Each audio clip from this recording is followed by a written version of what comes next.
কিবা খায়া তো নিনু খাই টেক নাই আনা আনা বাইরে কত কালি দিকে লাগানো ভিডিওটা করো।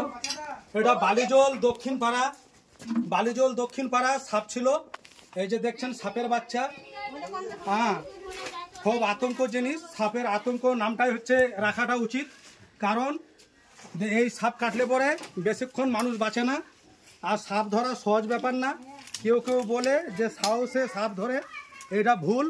অনেক সাধনা সিদ্ধি রাখতে হয়, অনেক ট্রেনিংয়ের ব্যাপারও আছে, তারপরে আমরা সাপ ধরি। তো সাপে কাটলে আপনারা ডাইরেক্ট হসপিটালে যাবেন, কোনো অজাগুনির কাছে যাবেন না।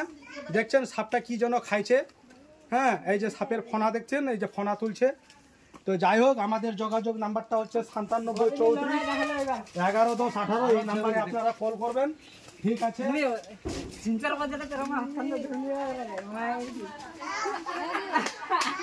আমরা শুনি যে এটা বালিজল গ্রাম, ইটার থানা।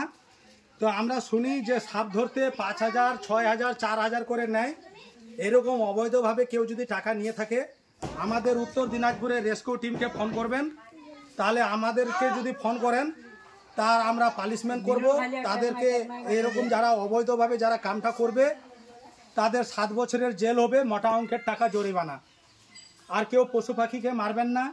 যে পশু পাখিকে যে মেরে থাকবে, যদি আমরা বন বিভাগ যদি জেনে থাকি পুকুরে জাল বসাইছে বা বন্দুক দিয়ে মেরেছে, বা কোনো জায়গায় হয়তো মানে টিয়া পাখির খামার করেছে, এরকম যদি কেউ অবৈধভাবে কিছু যদি কেউ কাম করে থাকে, এরকম বার্তা যদি আমাদের কাছে যদি রয়, সঠিক জায়গায় যদি ধরা পড়ে, তাহলে 7 বছরের জেল, মোটা অঙ্কের টাকা জরিমানা। আমার যোগাযোগ নাম্বারটা হচ্ছে 9734111018। এই নাম্বারে আপনারা কল করবেন, ঠিক আছে? জয় হিন্দ, বন্দে মাতরম, ধন্যবাদ।